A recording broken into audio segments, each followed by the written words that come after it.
¿Alguna vez te has detenido a pensar si lo que cantas en la iglesia realmente honra a Dios?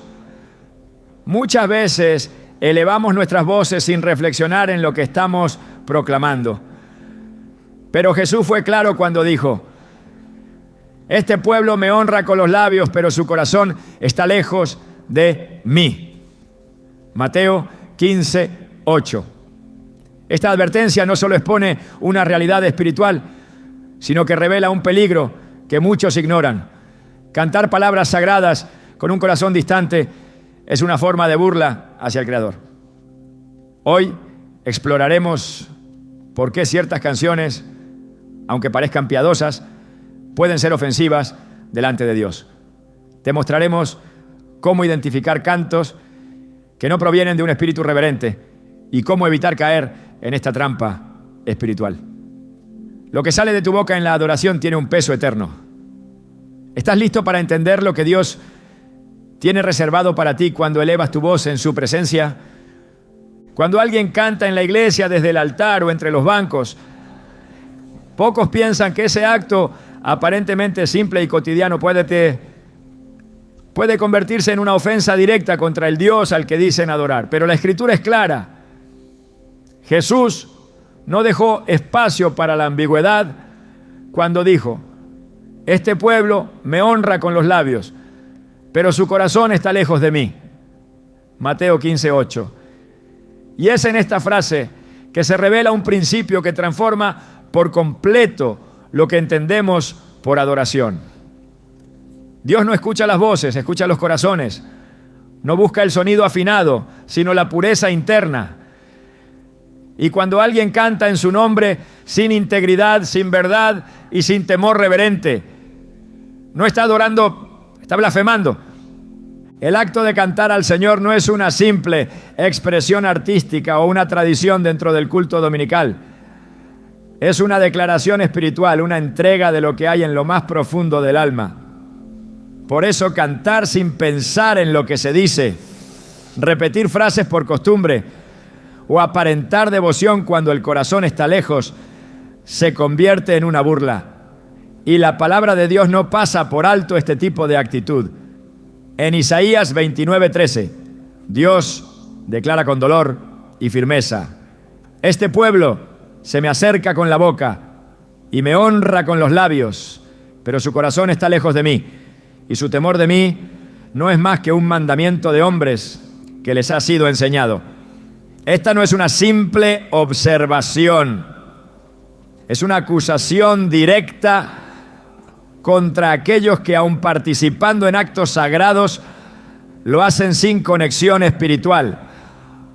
Lo que sucede en muchos cultos modernos es preocupante.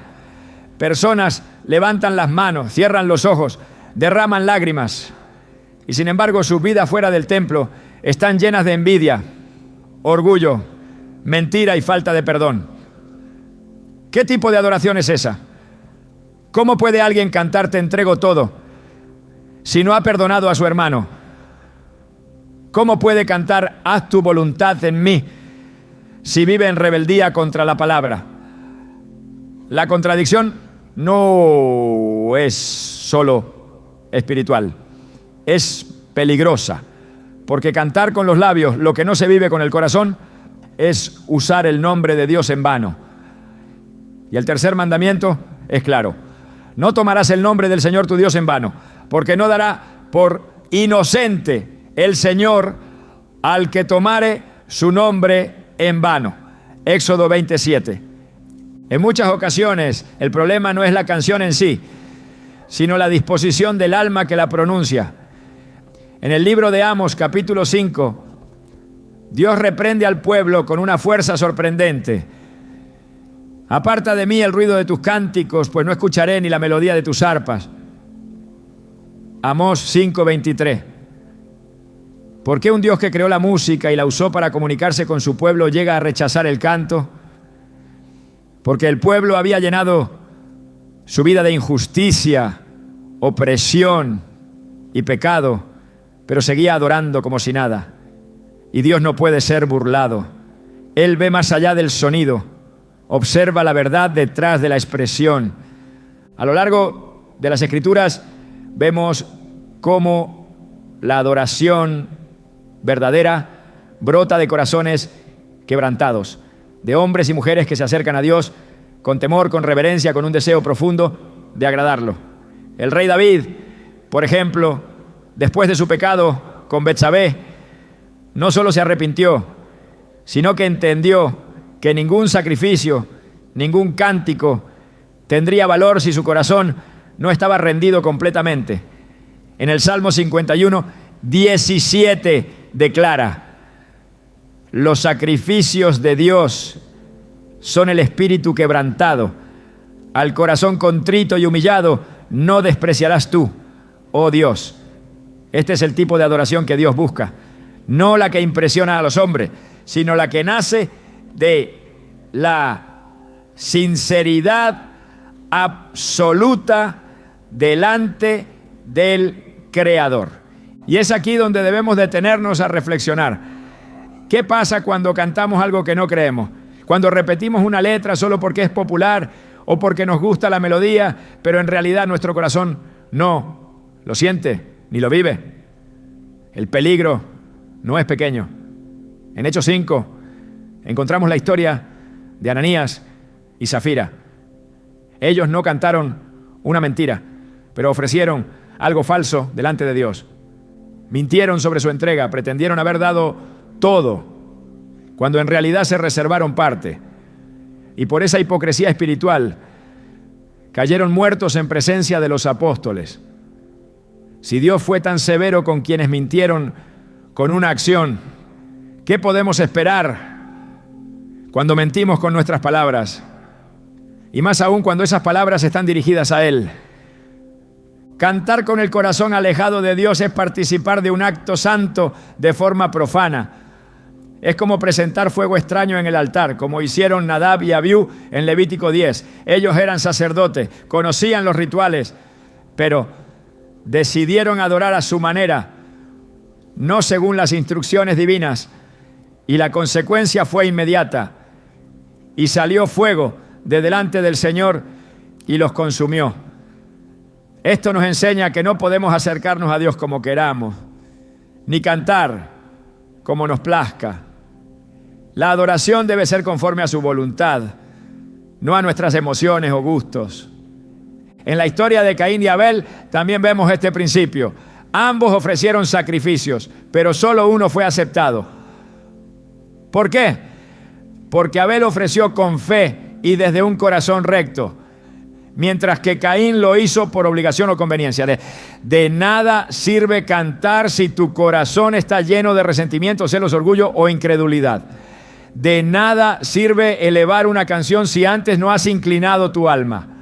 La adoración verdadera comienza mucho antes de que la música suene. Comienza en la vida diaria, en las decisiones ocultas, en la obediencia cuando nadie te ve. Uno de los ejemplos más potentes sobre la diferencia entre el canto verdadero y el falso lo encontramos en el Nuevo Testamento. En Hechos 16, Pablo y Silas fueron encarcelados injustamente. Estaban heridos, encadenados en una prisión oscura y húmeda. Y aún así a medianoche comenzaron a orar y cantar himnos a Dios. Ellos no necesitaban un micrófono, una pista musical ni un grupo de alabanza. Su canto no dependía de circunstancias externas, sino de una conexión interna con el Espíritu Santo. Y el resultado fue sobrenatural. De repente se produjo un gran terremoto, de tal manera que los cimientos de la cárcel se sacudieron y al instante se abrieron todas las puertas y las cadenas de todos se soltaron. Hechos 16, 26. Ese es el poder de un canto puro, sincero, nacido de la fe y el quebranto. Contrasta eso con muchos cultos modernos donde se canta con entusiasmo pero sin transformación, donde las letras hablan de entrega, pero los corazones siguen atados, donde se proclama tú eres el centro mientras se sigue viviendo para uno mismo. No se trata de entonar frases correctas, sino de vivir una vida coherente con lo que se canta. De lo contrario, nuestras canciones se convierten en ruido para Dios. La alabanza verdadera no comienza en el culto, sino en el carácter. No se mide por decibeles, sino por fruto. Jesús lo dijo claramente: por sus frutos los conoceréis. Mateo 7, 16. Si alguien canta con fervor, pero trata mal a su familia, si canta con lágrimas, pero guarda rencor, si canta haz tu voluntad, pero vive en desobediencia, su canto no tiene valor espiritual, porque Dios no escucha el sonido, escucha la verdad detrás de ese sonido. Y si no hay verdad, si no hay entrega real, ese canto se vuelve una afrenta, una burla que hiere el corazón santo de Dios. En el libro de Malaquías, Dios reprende a los sacerdotes que ofrecían sacrificios manchados, animales enfermos, ofrendas despreciables, y les dice: oh, si hubiera entre vosotros quien cerrara las puertas para que no encendierais mi altar en vano. No tengo contentamiento en vosotros, dice Jehová de los ejércitos, ni de vuestra mano aceptaré ofrenda. Malaquías 1:10. Qué declaración tan fuerte. Dios preferiría que el templo se cerrara antes que seguir recibiendo ofrendas falsas. ¿Y qué crees que diría hoy si al mirar nuestras iglesias viera que muchos están cantando con corazones impuros solo por costumbre, emoción o rutina? El Espíritu Santo nos llama a examinar el origen de nuestra alabanza.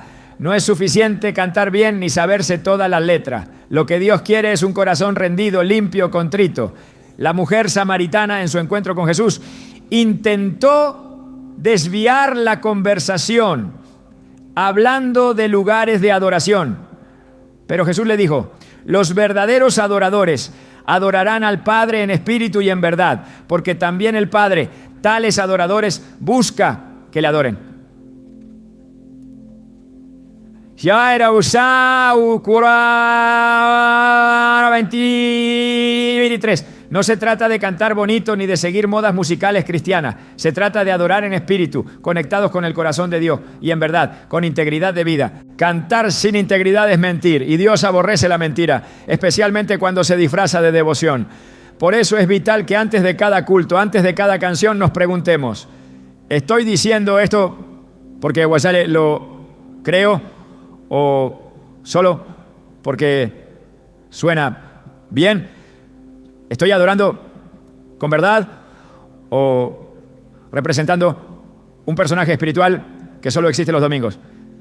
El canto es un lenguaje del alma, y lo que el alma no cree no debe cantar. No se trata de perfección, sino de sinceridad. Dios no espera que seas impecable, pero sí espera que seas honesto. Que si cantas te entrego todo, lo digas porque lo estás haciendo. Que si cantas haz tu voluntad, sea porque estás dispuesto a obedecer, aunque duela. Esa es la alabanza que sube como incienso agradable, que toca el cielo y transforma la tierra. Y si alguna vez te das cuenta de que estás a punto de cantar algo que no vives, no lo cantes, guarda silencio, arrepiéntete, habla con Dios. Él prefiere tu silencio genuino que una canción falsa. Prefiere una lágrima de quebranto que 1000 voces fingidas. Porque para Él el corazón importa más que la melodía. Hay canciones que conmueven a la congregación, que mueven emociones, que hacen llorar y levantar las manos. Sin embargo, no toda letra que parece espiritual está alineada con la palabra de Dios. Y cuando una iglesia entona frases que distorsionan la verdad bíblica, lo que se canta no edifica, contamina. Cada palabra que se pronuncia en un culto es una declaración doctrinal. Y cuando esa declaración es falsa, no solo se pierde el propósito del canto, sino que se siembra error en medio de una atmósfera que debería ser sagrada. Jesús advirtió que vendrían tiempos en que muchos serían engañados por palabras suaves y enseñanzas erróneas. En Mateo 7:15 declaró con firmeza: cuídense de los falsos profetas. Vienen a ustedes disfrazados de ovejas, pero por dentro son lobos feroces. Esta advertencia aplica no solo para predicaciones, sino también para la música, porque cada canción que se canta desde un púlpito o se proyecta en la pantalla de una iglesia se convierte en una forma de enseñanza, en una herramienta doctrinal que moldea lo que las personas creen sobre Dios, sobre sí mismas y sobre la vida cristiana. En muchas congregaciones el canto ha reemplazado al estudio bíblico. Lo que antes se aprendía abriendo las Escrituras, ahora se absorbe repitiendo letras. Pero si esas letras están llenas de conceptos erróneos, promesas que Dios nunca hizo, o visiones distorsionadas de la gracia, lo que se está cultivando no es fe, es confusión. El apóstol Pablo lo vio venir y por eso en 2 Timoteo 4:3-4 dijo: porque llegará el tiempo en que no soportarán la sana doctrina, sino que teniendo comezón de oídos, se amontonarán maestros conforme a sus propias pasiones y apartarán de la verdad el oído y se volverán a los mitos. Esta profecía describe exactamente lo que ocurre cuando una iglesia canta lo que desea escuchar, no lo que Dios ha dicho. Una letra que pone al hombre en el centro, que exalta los sentimientos por encima de la verdad, que presenta a Dios como un sirviente de nuestros deseos y no como el Señor soberano. Es una letra peligrosa, porque lo que se repite en alabanza no solo emociona, también moldea la fe. El corazón es influenciado por lo que la boca declara. Proverbios 18:21 lo afirma sin titubeos. La muerte y la vida están en poder de la lengua, y los que la aman comerán de sus frutos. Si lo que se canta está impregnado de falsedad, de error o una visión distorsionada de Dios, el alma que lo entona terminará creyendo una mentira. Una de las formas más comunes en que las letras desvían la verdad es al ofrecer promesas que Dios nunca garantizó. Se canta que todo saldrá bien, que nunca habrá sufrimiento, que si creemos suficiente seremos ricos, sanos y victoriosos. Pero esa no es la enseñanza del Evangelio. Jesús dijo claramente: en el mundo tendréis aflicción, pero confiad, yo he vencido al mundo. Juan 16:33. Cuando se canta un cristianismo sin cruz, sin prueba, sin proceso, se presenta una doctrina falsa que prepara al creyente para la frustración, no para la fidelidad. Y cuando esa frustración llegue, muchos abandonarán la fe porque fueron enseñados a través de canciones a esperar una vida que Dios nunca prometió. El error no siempre es evidente. A veces una sola palabra en una letra puede cambiar por completo el sentido bíblico de una verdad. Se canta, por ejemplo, que Dios me necesita, cuando la Escritura enseña que Dios es autosuficiente, soberano y que nosotros somos los necesitados. Se canta que yo decido cuánto Dios me bendice, cuando la Biblia afirma que toda buena dádiva y todo don perfecto desciende de lo alto del Padre de las luces. Santiago 1:17. Se canta que yo declaro y decreto, cuando Jesús enseñó a orar diciendo: hágase tu voluntad, así en la tierra como en el cielo. Mateo 6:10. Estas no son diferencias menores, son desviaciones graves que afectan el corazón de la fe cristiana. El apóstol Pedro también habló sobre la presencia de falsos maestros y la sutilidad con la que introducirían herejías destructivas. En 2 Pedro 2, versículo 1, escribió: pero hubo también falsos profetas entre el pueblo, como habrá entre vosotros falsos maestros, que introducirán encubiertamente herejías destructoras, y aún negarán al Señor que los rescató, atrayendo sobre sí mismos destrucción repentina. Aunque Pedro hablaba principalmente de enseñanzas verbales, el principio aplica con la misma fuerza a las canciones que enseñan mentiras de forma encubierta, bajo una apariencia de devoción. No es suficiente que una canción mencione el nombre de Dios, de Jesús o del Espíritu Santo. Muchos cantos invocan esos nombres, pero construyen una visión de Dios completamente alejada de la revelación bíblica. Se canta a un Dios tolerante, que nunca corrige, que solo afirma, que nunca disciplina, que se adapta a nuestras emociones y no exige santidad. Pero la Escritura dice, porque el Señor al que ama, disciplina y azota a todo el que recibe por hijo. Hebreos 12:6.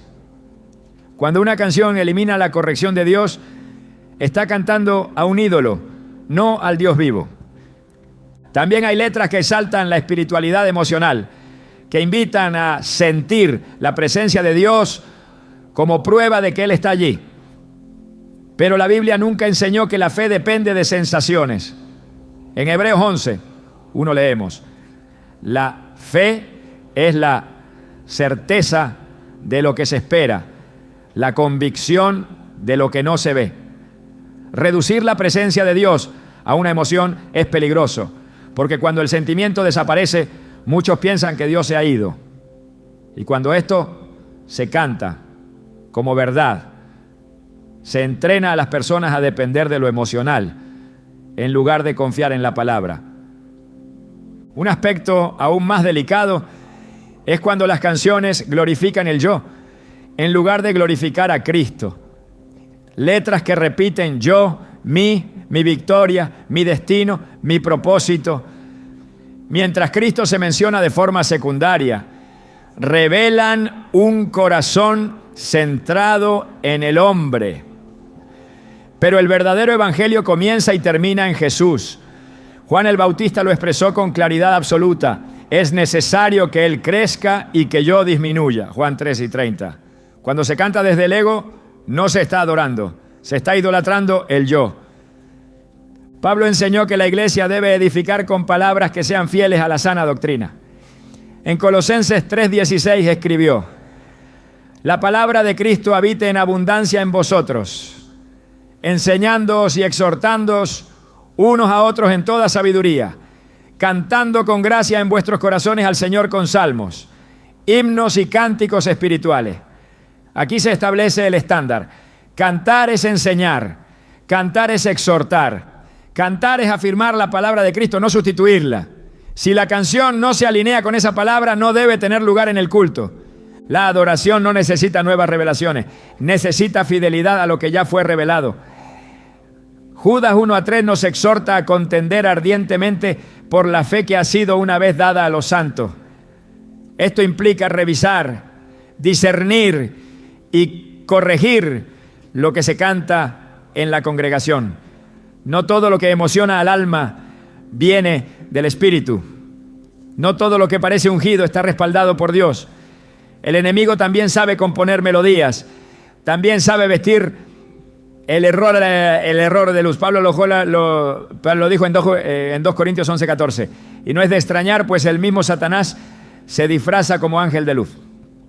La letra de una canción no debe ser medida por su popularidad, sino por su fidelidad bíblica. No debe ser valorada por cuántas visitas tiene en plataformas digitales, sino por cuánto se ajusta al carácter santo de Dios. Un canto puede ser hermoso y peligroso al mismo tiempo. Puede sonar celestial y estar sembrando confusión. Por eso, cada congregación debe tener el valor espiritual de evaluar lo que canta, de corregir lo que no edifica y de silenciar lo que contradice la verdad. El Espíritu Santo nunca inspirará una canción que niegue las Escrituras. Él fue quien las inspiró. Toda letra que contradice la Biblia no puede venir del Espíritu. Pablo lo dejó claro en Gálatas 1:8. Mas si a nosotros, o un ángel del cielo, os anunciare otro evangelio diferente del que os hemos anunciado, sea anatema. Esta severidad debe aplicarse también a las canciones que proclaman otro evangelio. aunque lo hagan con armonía y belleza. La iglesia no puede permitirse cantar mentira. Cada verso entonado debe ser una proclamación de verdad, una confesión de fe, un acto de fidelidad a la doctrina. Si el canto se convierte en un espacio de error, toda la adoración pierde su pureza. El pueblo de Dios no fue llamado a entretenerse ni a emocionar a las multitudes, sino a exaltar la gloria de su Salvador, con verdad y reverencia. Cuando la letra se alinea con la palabra, el canto tiene poder. Pero cuando se desvía, el canto deja de ser adoración y se convierte en contaminación espiritual. Por eso cantar cualquier cosa en el culto no es inofensivo, es una decisión que puede honrar a Dios o burlarse de Él. Hay una realidad invisible que muchos ignoran cuando se disponen a cantar en un culto. Mientras los instrumentos suenan y las voces se elevan, algo mucho más profundo sucede en el ámbito espiritual. La adoración verdadera no es un acto artístico ni una presentación musical, es un campo de batalla donde se declara la soberanía de Dios, se rechaza al enemigo y se libera poder divino. Cantar con ligereza, cantar sin conciencia espiritual, cantar como si fuera un espectáculo, es exponer el altar a una profanación, porque allí donde debería estar la gloria se instala el ruido, y donde debería haber un clamor que abre los cielos, se levanta un eco vacío que no traspasa el techo. El pueblo de Dios siempre ha tenido en la alabanza una de sus armas más poderosas. En 2 Crónicas 20, el rey Josafat enfrentaba una amenaza abrumadora. No recurrió primero a ejércitos ni estrategias humanas, sino que buscó al Señor. Y cuando llegó el momento de ir al combate, no puso guerreros al frente de la línea, sino cantores. Y mientras ellos cantaban, glorificad al Señor, porque para siempre es su misericordia, el Señor desató confusión entre los enemigos y ellos mismos se destruyeron. El enemigo fue derrotado no por espadas, sino por cánticos, porque en la dimensión espiritual, una canción cantada desde la fe puede sacudir los cimientos del infierno. Pero no toda música mueve los cielos. Solo la adoración que nace del Espíritu y está alineada con la verdad tiene ese poder. La adoración que se hace para impresionar a la audiencia, para recibir aplausos, para generar emoción, no tiene autoridad en el mundo espiritual. Cuando se canta como un espectáculo, se desactiva el poder del altar, porque Dios no respalda el ego, no unge la vanidad, no se manifiesta en lo superficial. Jesús dijo, Dios es espíritu, y los que le adoran en espíritu y en verdad es necesario que adoren. Juan 4:24. Esa necesidad implica una exclusividad. Solo así la adoración se convierte en una declaración de guerra contra las tinieblas. Cuando la iglesia canta con entendimiento, las cadenas se rompen. Así ocurrió en Hechos 16. Pablo y Silas, encarcelados injustamente en lo profundo de una prisión romana, heridos, humillados, decidieron no quejarse, no murmurar, no desanimarse. Decidieron cantar, y mientras oraban y entonaban himnos, las puertas de la cárcel se abrieron y las cadenas cayeron. No fue un concierto, fue una batalla espiritual ganada en la alabanza. Las paredes de piedra no pudieron contener el poder que emanó de esos cánticos, porque cuando se canta con fe, incluso en medio del dolor, el cielo responde. Por eso, trivializar el canto en el culto es entregarle el arma al enemigo. Cuando lo sagrado se convierte en un show, se desactiva el potencial espiritual. En Ezequiel 28 se describe a Lucifer como un ser creado con instrumentos incorporados en su ser. Su diseño original estaba hecho para la adoración, pero cuando quiso usar la adoración para exaltarse a sí mismo, fue echado del cielo. El orgullo contaminó la música. Lo que estaba destinado a glorificar glorificar a Dios, se convirtió en un vehículo de rebelión. Desde entonces, Satanás ha utilizado la música para desviar, para distraer, para pervertir lo santo. Por eso, donde hay adoración sin espíritu, sin verdad y sin santidad, él se infiltra. En muchas iglesias, lo que debería ser un altar se ha convertido en una tarima. Lo que debería ser una ofrenda se ha convertido en una producción. Luces, humo, vestuarios, coreografías. El pueblo aplaude, se emociona, llora, pero el cielo guarda silencio, porque la adoración no es para conmover a los hombres, sino para mover la voluntad de Dios. Cuando Aarón ofreció sacrificio conforme a las instrucciones de Moisés, el fuego de Dios descendió y consumió la ofrenda. Pero cuando Nadab y Abiú presentaron fuego extraño, fueron consumidos ellos. No todo fuego viene del cielo y no toda emoción es unción. El libro de Apocalipsis nos muestra una escena poderosa. Multitudes alrededor del trono cantan día y noche. Santo, santo, santo es el Señor Dios Todopoderoso, el que era, el que es y el que ha de venir. Apocalipsis 4:8. En esa adoración no hay distracciones, no hay protagonismo humano, no hay melodías centradas en el yo. Hay reverencia, hay temor, hay reconocimiento absoluto de la majestad divina. Esa es la adoración que paraliza al infierno. Esa es la adoración que llena los cielos de gloria. Todo lo demás, todo lo que busca entretener, distraer o complacer a la carne, es ruido sin peso eterno. La iglesia necesita recuperar el sentido de urgencia espiritual cada vez que canta. El culto no es un ensayo musical, es una reunión de guerra. Cada nota, cada palabra, cada melodía debe estar impregnada de propósito. No se canta para llenar un espacio en el programa. Se canta para declarar que Dios reina, que Jesús es Señor, que las tinieblas han sido vencidas. Se canta como lo hacían los levitas, designados exclusivamente para ministrar al Señor con pureza, vestidos de santidad, consagrados por completo. No había improvisación, no había descuido, porque entendían que lo que hacían afectaba el mundo espiritual. En el desierto, cuando Moisés edificó el tabernáculo conforme a las instrucciones de Dios, cada detalle fue supervisado por el Espíritu. No se permitía improvisación en lo que era sagrado. Los cantos, los instrumentos, los sacrificios, todo tenía un orden. Porque la presencia de Dios no habita en el desorden, ni en la ligereza, ni en lo carnal. Y si esto fue así bajo el antiguo pacto, ¿cuánto más bajo el nuevo pacto? Sellado con la sangre del Cordero, deberíamos acercarnos al altar con temor reverente, sabiendo que el que preside el culto no es el líder de alabanza, sino Cristo mismo. Cuando una congregación canta desde el alma, pero sin el espíritu, está peleando con armas sin filo. Cuando se canta por rutina y no por revelación, se convierte en una actividad religiosa sin impacto. Jesús dijo que sin Él nada podemos hacer. Eso incluye cantar. Solo cuando el Espíritu Santo guía el canto, hay fruto.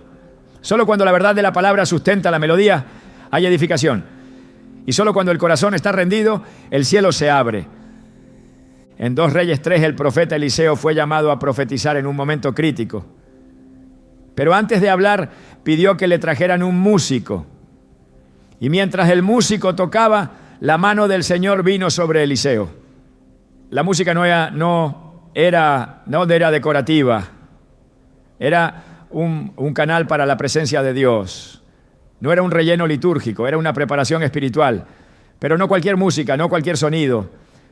Era una adoración ungida, dirigida, consagrada. Esa es la música que libera palabra profética, que abre los cielos, que prepara el terreno para la intervención divina. Hoy muchas iglesias han confundido lo ungido con lo popular, confunden emoción con presencia y han hecho del altar un escenario. Pero donde hay espectáculo, Dios no se manifiesta. Cuando Salomón terminó de orar y el templo fue dedicado, descendió fuego del cielo y la gloria del Señor llenó la casa, al punto que los sacerdotes no podían ni entrar. 2 Crónicas 7, 1-2. No hubo espectáculo, hubo reverencia, no hubo entretención, hubo gloria. En el Nuevo Testamento, Pablo y Silas no cantaron para animarse mutuamente. Cantaron porque sabían que la alabanza es una herramienta de guerra. Cantaron porque entendían que en medio del dolor Dios se glorifica cuando se le exalta. No buscaron sentirse bien. Buscaron honrar al Altísimo y Dios respondió con terremoto, con libertad, con salvación. Así opera el cielo. Cuando la adoración es genuina, las prisiones se abren, los corazones se quebrantan y las cadenas espirituales se rompen. El enemigo no teme a la música, teme a la alabanza verdadera, teme a un pueblo que canta con verdad. Porque sabe que la adoración dirigida al Cordero lo desplaza, lo desarma, lo expone. En la tentación del desierto, Satanás ofreció a Jesús todos los reinos del mundo a cambio de una sola cosa: adoración. Todo esto te daré si postrado me adoras. Mateo 4:9. Porque él sabe que quien controla la adoración, controla la dirección del corazón. Y si puede contaminar el canto, puede desviar la fe. Pero Jesús respondió con la espada del Espíritu: al Señor tu Dios adorarás y a Él solo servirás. Mateo 4:10. Esta respuesta es el estándar eterno. La adoración no se comparte, no se negocia, no se contamina. Es exclusiva, santa, dirigida a uno solo, el Dios Altísimo. Cada vez que un creyente canta en el culto, debería recordar que sus palabras están siendo escuchadas en el cielo y observadas en el mundo espiritual. De su boca no debe salir ligereza, ni frases vacías, ni palabras repetidas sin entendimiento. Debe salir fuego, verdad, rendición, porque cantar en el culto no es un acto cultural, es una acción espiritual con consecuencias eternas. Donde hay espectáculo, la gloria se retira. Donde hay protagonismo humano, la presencia se oculta. Lo que fue creado para exaltar a Dios se transforma en una plataforma de autoexaltación. Y el canto que debería subir como incienso se queda atrapado en el aire, sin destino. Esta es la tragedia que ocurre cuando lo sagrado se convierte en una exhibición. Y aunque los hombres no lo vean, el cielo sí lo registra. Porque para Dios la intención pesa más que el sonido. Y la motivación detrás del canto es tan importante como la letra misma. No se puede fingir adoración. No se puede actuar humildad. No se puede producir unción. En el Antiguo Testamento la gloria de Dios se manifestaba como una nube que llenaba el templo. Cuando el pueblo actuaba con reverencia, esa gloria descendía con poder. Pero cuando Israel comenzó a mezclar lo santo con lo profano, cuando permitieron que el culto se contaminara con intereses ajenos, el profeta Ezequiel vio con sus propios ojos cómo la gloria de Dios se apartaba del templo. La escena es devastadora. La gloria se levantó del umbral de la casa y se fue. No hubo juicio inmediato. No hubo estruendo. Solo el silencio de un lugar vacío. Una estructura sagrada sin presencia. Una reunión sin Dios. Porque Él no comparte su gloria con nadie. Y donde el culto gira en torno al hombre, Dios se retira.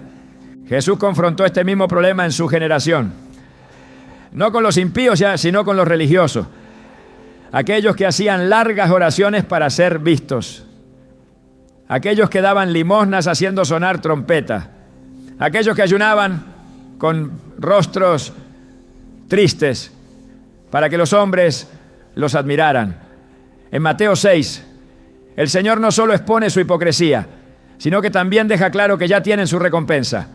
Lo que hacen, lo hacen para el público. Y esa es la única paga que recibirán. Pero cuando se canta para ser notado, cuando la entonación se vuelve una competencia, cuando la plataforma se convierte en un escenario, el culto deja de ser para Dios y se convierte en un espectáculo religioso.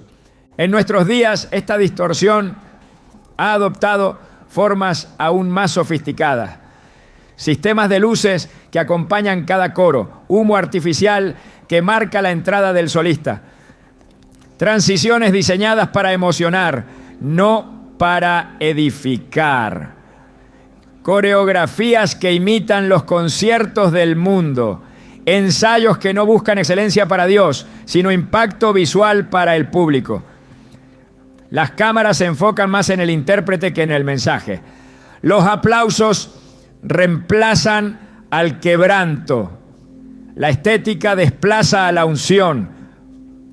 Y lo más preocupante es que en medio de todo eso, muchos creen que están adorando.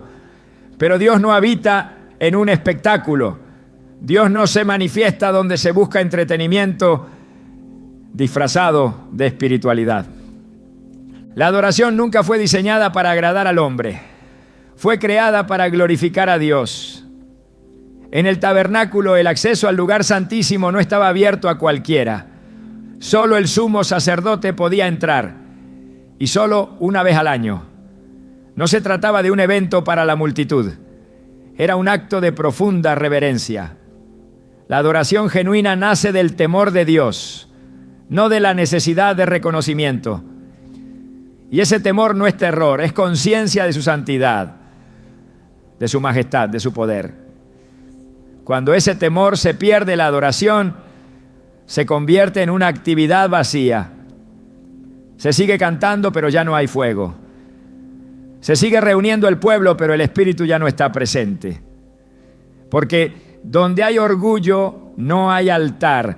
Donde hay vanagloria, no hay presencia. La Biblia no condena la excelencia. David organizó coros, estableció turnos, designó músicos según sus dones, pero todo estaba enfocado en servir al Señor con integridad. No se trataba de quién tenía más talento, sino de quién estaba más consagrado. No era un concurso de habilidad vocal, sino un ministerio de intercesión musical. Hoy, sin embargo, muchos han confundido excelencia con profesionalismo vacío. Se busca perfección escénica, pero no se busca limpieza de corazón. Se mide la adoración por la emoción que genera, no por la transformación que produce. Pero una canción puede emocionar sin transformar, puede conmover sin confrontar. Y si no confronta, no es adoración, es entretenimiento espiritual. En Isaías 1, Dios mismo expresa su hartazgo. Las lunas nuevas, las solemnidades, los sacrificios, los cantos, todo le resulta abominable. Porque el corazón del pueblo está lejos. Siguen los rituales, pero no hay justicia, ni humildad, ni arrepentimiento. Y Dios declara: no soporto más vuestras reuniones. Esa declaración debería estremecer cualquier iglesia que ha convertido el culto en un espectáculo. Porque cuando Dios se cansa del culto, el culto ha dejado de ser un puente al cielo y se ha transformado en un ruido molesto que Él no tolera.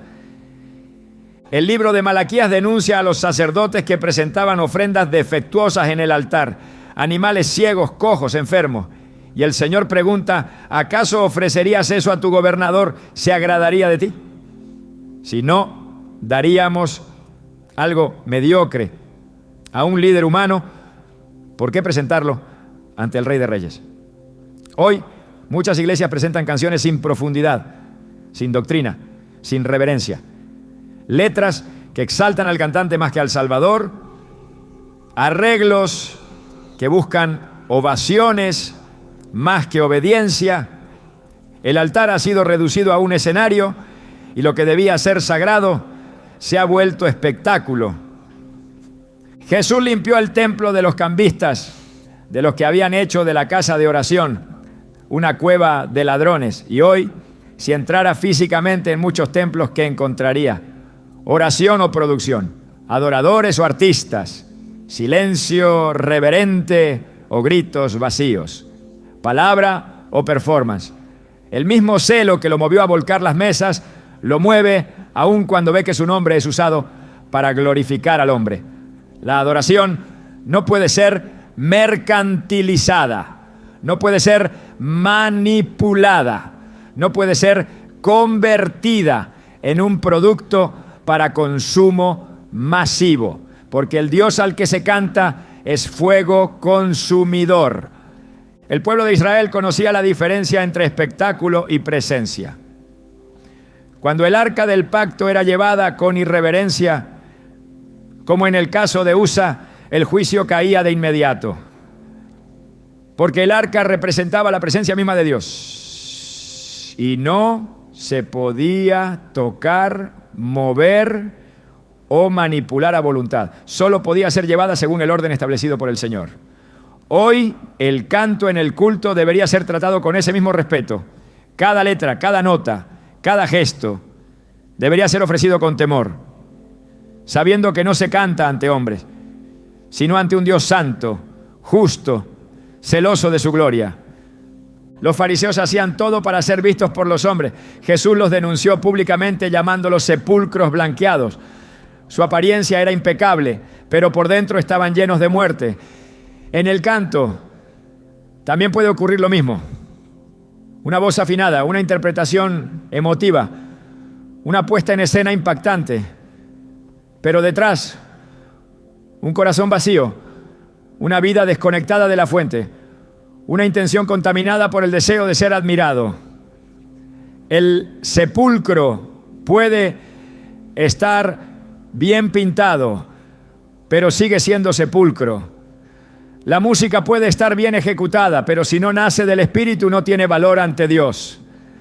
En primera epístola a los Corintios 13, Pablo lo expresa con precisión. Si hablo lenguas humanas y angélicas, pero no tengo amor, soy como un metal que resuena o un címbalo que retiñe. Lo mismo se aplica al canto. Si no hay verdad, si no hay humildad, si no hay entrega, entonces lo que suena es solo un ruido, una vibración sin esencia, un eco sin profundidad. Dios no escucha lo que el hombre escucha. Mientras la iglesia aplaude, el cielo puede guardar silencio, porque el juicio de Dios no se basa en la emoción que provocamos, sino en la obediencia que demostramos. El Espíritu Santo no se manifiesta en medio del orgullo, no se mueve donde hay manipulación, no unge lo que ha sido diseñado para la carne. Él habita donde hay quebranto, donde hay verdad, donde hay rendición. Y si el canto en el culto no busca agradar a Dios, sino entretener a la audiencia, entonces no hay lugar para su presencia. Porque el Espíritu no comparte el escenario con el ego. Donde uno reina, el otro se retira. Y cuando el Espíritu se retira, no importa cuán hermoso suene la música, el cielo está cerrado. Por eso cantar cualquier cosa, de cualquier manera, con cualquier motivación, no es un asunto menor, no es una cuestión de estilo, ni de cultura, ni de generación. Es una cuestión de santidad, de honra, de fidelidad. Cantar en el culto debe ser un acto tembloroso, como quien se acerca al Monte Santo, como quien se quita las sandalias porque sabe que está pisando tierra sagrada, como quien entiende que cada palabra pronunciada en adoración sube ante de un Dios que todo lo ve y todo lo pesa. No se puede jugar con eso. No se puede usar eso para construir reputaciones humanas. No se puede manipular lo santo. Cuando el canto se convierte en espectáculo, se pierde lo más valioso, la manifestación de la gloria de Dios. Y cuando esa gloria se va, todo lo demás es irrelevante. Sin presencia no hay poder. Sin poder no hay transformación. Sin transformación no hay fruto. Solo un ciclo interminable de reuniones sin impacto, de cultos sin profundidad, de canciones sin eternidad. Por eso hay que volver a lo esencial. Volver al altar, volver al corazón quebrantado, volver a la adoración que no necesita luces ni cámaras, porque tiene la atención del cielo. No hay acto más contradictorio en el altar que cantar sobre el amor de Dios mientras se guarda rencor en el corazón. No hay ofensa más grave que proclamar entrega total mientras se encubre un pecado sin confesar. Porque cantar desde un corazón no arrepentido es convertir la adoración en un acto vacío, en un teatro espiritual que no honra al Cordero, sino que desprecia su sangre. Y cuando el canto no nace de la limpieza, cuando no brota de una vida reconciliada con Dios, entonces no hay alabanza, solo una simulación que en el cielo se percibe como una burla. El sacrificio de Cristo en la cruz no fue simbólico, fue definitivo, fue un acto de redención absoluta, un precio incalculable pagado con sangre por los pecados de la humanidad. Cada gota derramada tiene valor eterno. Cada herida sufrida lleva el peso de nuestra culpa. Por eso, cantar en su nombre, sin reconocer lo que Él ha hecho, sin rendirse por completo a ese sacrificio, es tratar como común lo que el cielo considera sagrado.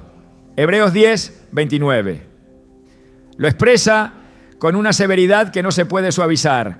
¿Cuánto mayor castigo pensáis que merecerá el que pisoteare al Hijo de Dios y tuviere por inmunda la sangre del pacto en la cual fue santificado, hiciera afrenta al Espíritu de gracia? Este no es un lenguaje simbólico, es una advertencia directa contra aquellos que usan los santos sin respeto, que se acercan al altar sin limpieza. Dios no recibe cánticos que nacen de corazones endurecidos. Él no acepta alabanzas de labios que no han sido purificados. El Salmo 66, 18 deja claro este principio. Si en mi corazón hubiese yo mirado a la iniquidad, el Señor no me habría escuchado. No importa cuán hermosa sea la melodía, no importa cuántos instrumentos acompañen la voz, si el corazón está contaminado, si hay pecado no confesado, si la conciencia está adormecida, Dios no escucha, porque Él no se complace en la hipocresía, y mucho menos cuando esa hipocresía se disfraza de adoración. Cantar "te entrego todo" mientras se guarda resentimiento hacia un hermano es pronunciar una mentira directa en la presencia del Altísimo. Jesús enseñó con claridad en Mateo 5, 23 a 24 que si uno va al altar para ofrecer algo, pero recuerda que su hermano tiene algo contra él, debe dejar la ofrenda allí, reconciliarse primero y luego volver. Este principio es ineludible. No se puede cantar con eficacia cuando el corazón está dividido, cuando el alma no ha sido rendida, cuando la vida está manchada por la falta de perdón. No se trata de perfección, sino de disposición. Dios no exige que el adorador sea impecable, pero sí que sea sincero, quebrantado, rendido. El Salmo 51, 17 lo afirma con autoridad. Los sacrificios de Dios son el espíritu quebrantado, al corazón contrito y humillado no despreciarás tú, oh Dios. Esa es la condición que habilita al alma para cantar delante de su trono. No una voz perfecta, sino una conciencia limpia. No una emoción intensa, sino un arrepentimiento genuino. No una imagen espiritual, sino una verdad interna. Cuando el pueblo de Israel se alejaba de Dios y seguía cantando, Dios mismo rechazaba su adoración. En Amós 5:23 declara: quita de mí la multitud de tus cantares, pues no escucharé las salmodias de tus instrumentos. El Señor no fue ambiguo. No dijo que las canciones fueran incorrectas musicalmente. Dijo que no las escucharía porque el pueblo vivía en injusticia, en hipocresía, en apariencias vacías. La adoración desconectada del arrepentimiento es ofensiva a los oídos celestiales. La cruz es el punto de encuentro entre la justicia y la misericordia. Es el altar más alto donde la adoración debe comenzar. Ninguna canción tiene valor si no nace de allí. Ningún coro tiene peso si no está empapado de la conciencia del sacrificio. Y no hay comunión con Dios si no hay arrepentimiento genuino. Jesús dijo en Lucas 13:3, si no os arrepentís, todos pereceréis igualmente. Esta declaración no es solo para los pecadores, es también para quienes dentro del templo cantan como si estuvieran limpios, pero no lo están. El arrepentimiento no es solo un acto emocional, es una transformación interna que se evidencia en frutos. Cuando Juan el Bautista predicaba en el desierto, no solo llamaba al pueblo a confesar sus pecados, sino a producir frutos dignos de arrepentimiento. Un canto que no brota de un corazón que ha producido esos frutos es un canto hueco, se escucha en la tierra, pero no asciende al cielo. El Espíritu Santo no unge voces contaminadas, no respalda canciones nacidas desde la dureza, desde la frialdad o desde la indiferencia espiritual. Él se mueve en ambientes de limpieza. En Isaías 6, el profeta tiene una visión del trono de Dios. Y su primera reacción es confesar su inmundicia. ¡Ay de mí, que soy muerto! Porque siendo hombre inmundo de labios y habitando en medio de pueblo que tiene labios inmundos, han visto mis ojos al Rey, Jehová de los ejércitos. Isaías 6:5. Fue entonces que uno de los serafines voló hacia él con un carbón encendido y tocó su boca, purificándolo. Solo después de eso pudo ser enviado. Solo después de eso su voz tuvo propósito. Ninguna boca puede cantar con autoridad mientras no haya sido purificada por el fuego del altar. Cantar en pecado sin reconocerlo es profanar el altar con los labios, es presentar fuego extraño, es participar del culto sin discernir su santidad. En 1 Corintios 11, Pablo advierte a la iglesia sobre tomar la cena del Señor sin discernir el cuerpo. Y añade que muchos estaban enfermos y otros habían muerto por esa falta de reverencia. El mismo principio se aplica al canto. Cuando se participa del acto más íntimo de adoración, sin estar en comunión con Dios, se cruza una línea peligrosa. Lo que fue diseñado para edificación se convierte en causa de juicio. Por eso, antes de cantar, el alma debe examinarse. No por legalismo, sino por reverencia. No por temor humano, sino por amor al Dios Santo. En 2 Corintios 13:5 se nos exhorta: examinaos a vosotros mismos, si estáis en la fe. Probaos a vosotros mismos. Esta evaluación no es opcional, es el filtro que separa la adoración verdadera del ritual vacío. Es la prueba que revela si lo que se entona es una ofrenda o una provocación. Dios no busca intérpretes, busca adoradores, no necesita perfección técnica, exige santidad, no quiere espectáculo, demanda obediencia. Y toda canción que se eleva desde un corazón no arrepentido es una distorsión del propósito para el cual fue creado el canto: rendir gloria al que fue molido por nuestras transgresiones, rendir honor al que llevó nuestros pecados. Cantar desde la suciedad sin buscar limpieza no solo es inútil, es peligroso. El altar es lugar de encuentro, pero también de juicio. Es el sitio donde el fuego consume lo impuro y santifica lo que es ofrecido en integridad. El canto debe pasar por ese fuego antes de ser proclamado. Si no ha sido purificado, no debe ser pronunciado. Porque cada palabra entonada en el culto es un eco del alma. Y si el alma está en rebeldía, el eco que produce es disonante ante el cielo. El verdadero canto no nace del entusiasmo del momento ni de la atmósfera emocional que puede crear una melodía. Nace desde lo más profundo del alma quebrantada, de un corazón que ha sido moldeado por la obediencia, no por la excitación pasajera. El impulso emocional puede ser fuerte, puede mover lágrimas, puede agitar los sentidos, pero si no hay obediencia detrás de la letra, si no hay sumisión a la voluntad de Dios, el canto se desvanece en el len, en el aire. No basta con sentir, hay que rendirse. No basta con cantar bonito, hay que obedecer con fidelidad. Y el cielo distingue con precisión entre una adoración que brota del Espíritu y una emoción que se agota con el aplauso. En toda la Escritura, los cánticos que fueron recibidos con agrado por Dios tienen algo en común. No surgieron de la comodidad, sino del dolor redimido. El cántico de Ana no fue el resultado de una emoción superficial, sino la expresión de una mujer estéril que fue escuchada por Dios después de años de humillación. El cántico de Moisés no nació del orgullo de la victoria, sino del asombro ante un Dios que abrió el mar y derrotó al enemigo cuando todo parecía perdido. El cántico de María no fue una actuación espontánea, sino el fruto de una mujer obediente que aceptó ser parte de un plan eterno, aun cuando eso significara el escarnio y la incomodidad.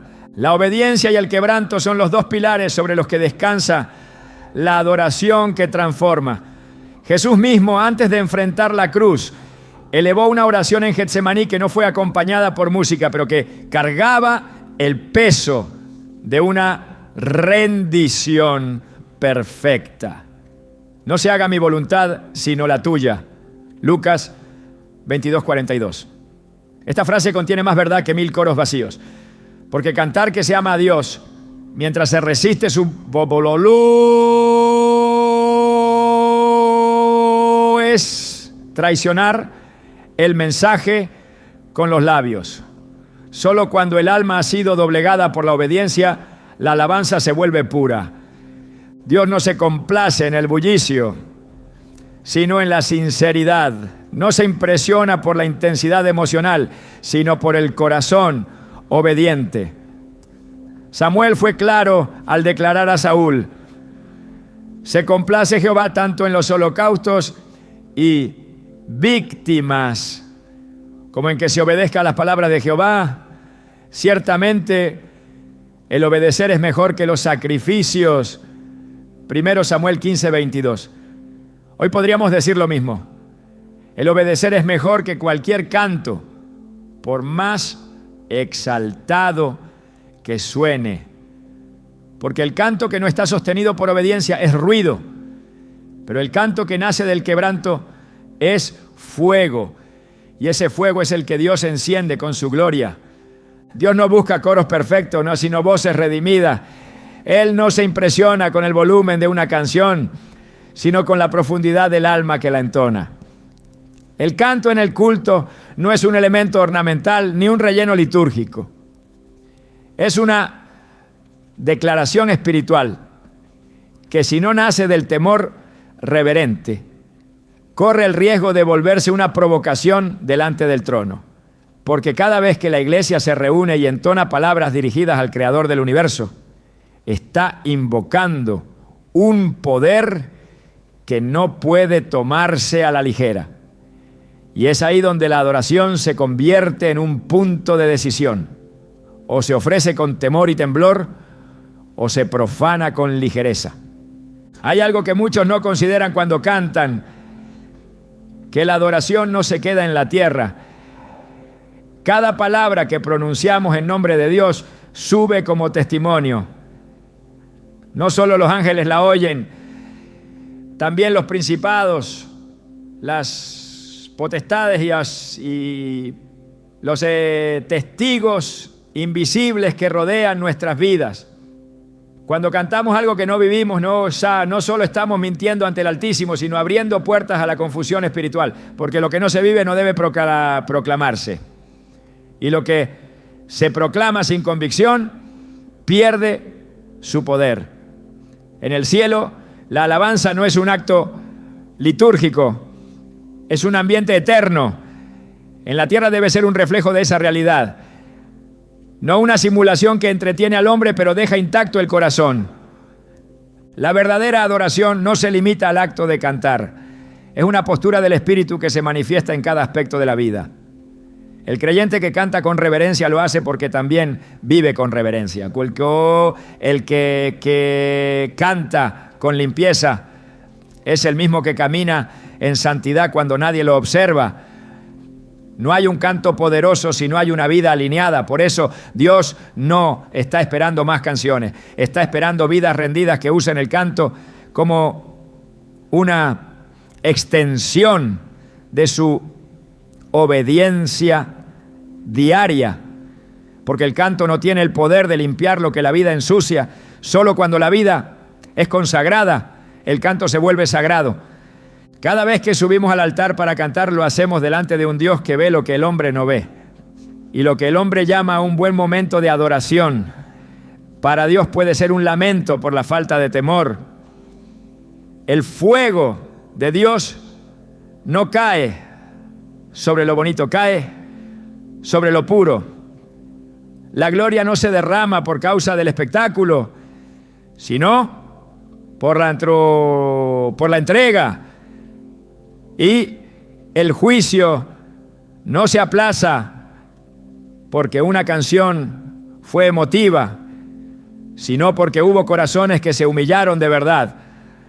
Hoy más que nunca la iglesia necesita volver al silencio que precede al verdadero canto, al silencio donde el alma se examina, donde el corazón se alinea, donde el espíritu se sujeta, porque solo desde ese lugar puede brotar una adoración que no burla a Dios, sino que lo exalta con todo el peso de la verdad. Ese es el canto que el cielo aún está esperando oír.